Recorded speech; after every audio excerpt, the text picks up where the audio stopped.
Jeg har været til mange forretningsmøder igennem 34 år i IT-branchen, men jeg har da alligevel sjældent oplevet, hvad der skete på præcis det møde.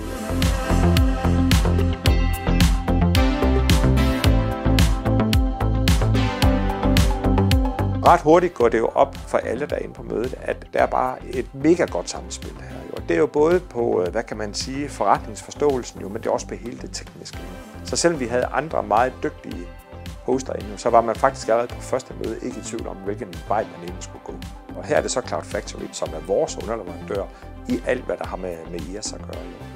Og sammen med dem har vi jo allerede løst en faktisk meget, meget stor opgave ved en konkret kundecase, faktisk ved Nordisk Film Biografer, som egentlig stiller os opgaven og siger, kan I ikke på vores vegne gå ud og spørge markedet? Kan I ikke prøve at finde 2 eller 3, byde dem ind, og så kan de komme og præsentere, og så finder vi ligesom ud af, hvem er egentlig bedst til at løse den opgave.